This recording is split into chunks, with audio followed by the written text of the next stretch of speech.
Psalm 35 is often regarded as one of the most powerful and emotional prayers in the Bible.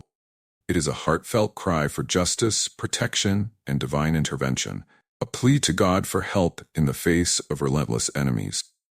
Written by King David, this psalm resonates with many because of its raw and honest emotions. It captures what it feels like to be under attack, to face injustice, and to turn to God as the ultimate source of strength and protection. Throughout the centuries, people have found comfort in the words of Psalm 35. Its verses have been recited in times of trouble, providing peace for the troubled soul. Whether facing personal hardships or witnessing global injustices, the powerful words of this psalm remind us to trust in God's ability to defend and protect. What makes Psalm 35 particularly unique is its tone of urgency and desperation combined with a profound trust in God. David does not simply ask for protection. He calls for God's direct intervention, knowing that only divine justice can resolve the wrongs being done. But before we dive into the text of this powerful psalm, it's important to understand the greater context, the history of the Psalms as a whole. The book of Psalms is one of the most beloved and widely used sections of the Bible. Comprising 150 individual psalms, this book is a collection of prayers, hymns, and poems that express a wide range of human emotions. Whether someone feels joy, sorrow, gratitude, or fear, the Psalms have a way of giving voice to those feelings. Most of the Psalms were written by King David, although other authors, such as Asaph, the sons of Korah, and even Moses, contributed to the collection. The Psalms were written in ancient Hebrew and originally sung as part of religious ceremonies. They were integral to the worship practices of ancient Israel, used in everything from celebrations to mourning rituals. One of the reasons why the Psalms remain so relevant is because they deal with universal human experiences. They talk about hope, despair, faith, doubt, and love in ways that are still deeply relatable today. For many, the Psalms are not just religious texts but personal prayers, offering comfort in times of trouble and joy in times of celebration. Interestingly, the Psalms were not only meant to be read silently, they were meant to be sung or spoken aloud. In fact, the word psalm comes from a Greek word meaning song sung to harp music. This musical aspect adds to their emotional power, especially when recited or sung in communal settings. Psalm 35 is often categorized as an imprecatory psalm, which means it contains prayers asking for God's judgment upon the wicked. This might seem harsh or even unsettling to modern readers, but it's important to understand that these prayers were written in a time of real physical and spiritual danger. In David's time, enemies were not only threats to life, but also to the community's covenant with God. In Psalm 35, David is facing significant persecution from his enemies. He feels wronged, betrayed, and unjustly attacked. His response is not to seek revenge, but to ask God to fight on his behalf. The psalm opens with a plea for God to plead my cause and fight against those who fight against me. David's faith in God's justice is unwavering. He believes that God will act as his shield and protector, striking down his enemies and bringing them to confusion and shame. The language David uses is vivid, full of metaphors that capture the intensity of his emotions and the seriousness of his plight. A particularly striking verse is Psalm 35 verse 6, where David says, "Let their way be dark and slippery, and let the angel of the Lord persecute them." This imagery of a dark and slippery path reflects the chaos and danger that David hopes his enemies will face because of their wickedness.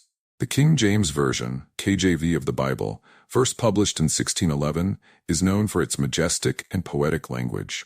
It has been praised not only as a spiritual text, but also as a masterpiece of English literature. For many, the KJV remains the most beautiful and evocative translation of the Bible. Psalm 35 shines in the KJV. The Old English wording and rhythm give the psalm a sense of gravity and reverence, making the emotional weight of the prayer even more impactful. The language is formal, yet deeply personal, and the psalmist's plea to God feels both desperate and full of faith.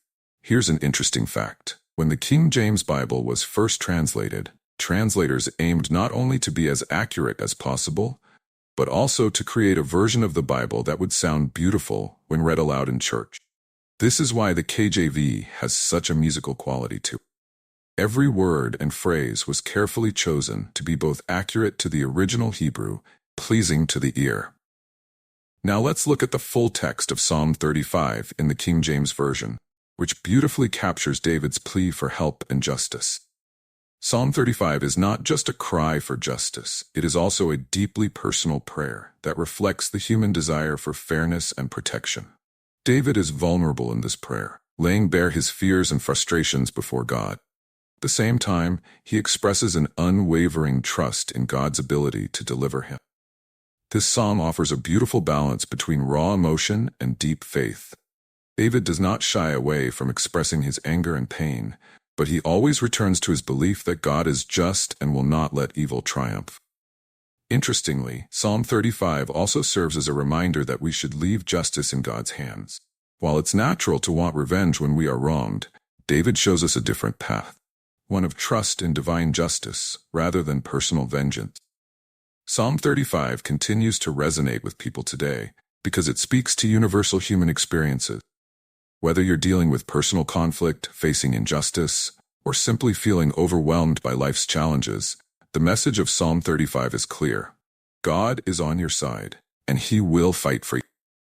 This psalm reminds us to turn to God in our darkest moments and trust in His power to bring about justice.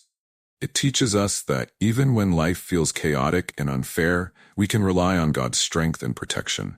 By reading or listening to Psalm 35, we can find peace in the knowledge that God hears our cries and will act on our behalf. Psalm 35. Plead my cause, O Lord, with them that strive with me. Fight against them that fight against me. Take hold of shield and buckler, and stand up for mine help. Draw out also the spear, and stop the way against them that persecute me. Say unto my soul, I am thy salvation. Let them be confounded and put to shame that seek after my soul. Let them be turned back and brought to confusion that devise my hurt. Let them be as chaff before the wind. Let the angel of the Lord chase them. Let their way be dark and slippery. And let the angel of the Lord persecute them. For without cause have they hid for me their net in a pit, which without cause they have digged for my soul. Let destruction come upon him at unawares, and let his net that he hath hid catch himself. Into that very destruction let him fall. And my soul shall be joyful in the Lord, shall rejoice in his salvation. All my bones shall say, Lord, who is like unto thee, which deliverest the poor from him that is too strong for him, yea, the poor and the needy from him that spoileth him. False witnesses did rise up, they laid to my charge things that I knew not. They rewarded me evil for good to the spoiling of my soul. But as for me, when they were sick, my clothing was sackcloth.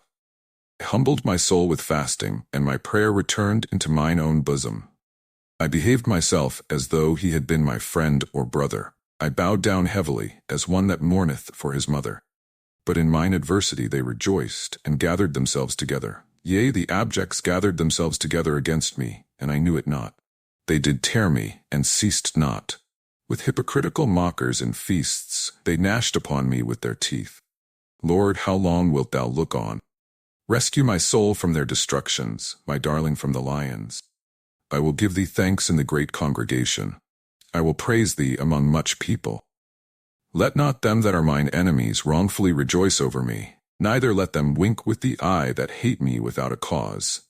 For they speak not peace, but they devise deceitful matters against them that are quiet in the land. Yea, they opened their mouth wide against me, and said, Aha, aha, our eye hath seen it. This thou hast seen, O Lord. Keep not silence, O Lord, be not far from me. Stir up thyself, and awake to my judgment, even unto my cause, my God and my Lord. Judge me, O Lord my God, according to thy righteousness, and let them not rejoice over me. Let them not say in their hearts, Ah, so would we have it. Let them not say, We have swallowed him up. Let them be ashamed and brought to confusion together, that rejoice at mine hurt. Let them be clothed with shame and dishonor, that magnify themselves against me. Let them shout for joy, and be glad, that favor my righteous cause. Yea, let them say continually, Let the Lord be magnified, which hath pleasure in the prosperity of his servant. And my tongue shall speak of thy righteousness, and of thy praise all the day long.